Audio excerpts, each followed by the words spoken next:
Australia has some of the best beaches in the world, and everybody loves going to the beach. But there's something on the beach called rip currents. Rips are something that every Australian and every overseas tourist should know about because there's something that can get you into trouble. I'm Dr. Rob Brander from the University of New South Wales, and I'm a surf scientist and surf lifesaver. During the summer months in Australia, on average, somebody drowns in a rip every 2 or 3 days, and most of the thousands of rescues that happen on our beaches are related to rips. Remember that it only takes about a minute to drown, so it's very important to be able to spot rips on your own. Now, if you haven't noticed, I've been swimming between the flags, and that's where everybody should swim because the lifesavers and the lifeguards put the flags in the safest part of the beach away from the rips. And if you don't know what a rip is, if you swim between the flags, that takes a lot of the guesswork out of having to spot one. However, of the more than 11,000 beaches in Australia, only 3% are actually patrolled by surf lifesavers and lifeguards. And that means there's a lot of beaches and a lot of rips that you could easily get into trouble in. Well, what are rips? It's a really good question. And what we do is we throw purple dye, which is harmless, into the water. The dye goes wherever the water goes, and it's an easy way to spot the rip. Well, let me tell you what rips are not. They're not undertow. They won't pull you under because there's no such thing as an undertow. They're not rip tides because they're not a tide. They're a current. They flow pretty steady, and they won't take you to New Zealand. Basically, rips are strong, narrow currents that flow from the shoreline through the surf zone and offshore. They exist to take all the breaking water that's piling up on the beach back out to sea. All right, the best way to spot a rip is to look for dark gaps. Right behind me, we've got a nice rip. It looks like a dark gap, almost like a road or a path going through the surf. Now over here, it's a shallow sandbar. The waves are breaking. All that white water is piling up on the beach, starts flowing along the beach in this deeper channel, and then turns the corner, and that's your rip. And that's what you look for, dark gaps. It's a pretty scary experience getting stuck in a rip, and there's definitely some do's and don'ts about how you should behave if you do find yourself caught in one.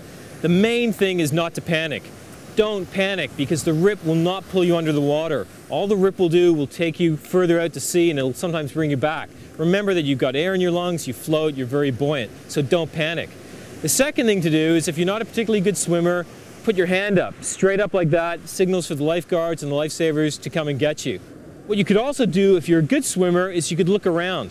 And if you can see the sides of the rip, which is usually the shallower water where the waves are breaking, a lot of white water, swim towards that area. White water is good because it means it's shallow, you can maybe stand up, and also white water brings you back to the beach. What you should never do is swim against the rip. These things flow pretty fast and you'll just find yourselves going backwards, swimming faster, getting tired, and then you'll start to get scared. So just go with the flow, signal for the lifeguard, or let the rip take you around and get out of it yourself.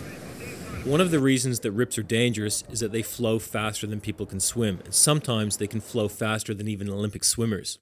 Rips are most dangerous because they actually look like the safest place to swim. A view from a headland is always a good way to spot a rip because you're up high and you're looking down on the beach and they're a lot easier to see. And often surfers and swimmers will check out the beach for rips before they go down in the water. Not all rips are the same. The most common type is what we call a fixed rip.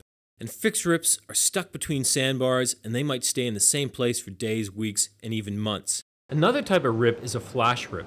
And flash rips form when waves are really big or really messy and all of a sudden the water piles up and pushes out the back of the surf.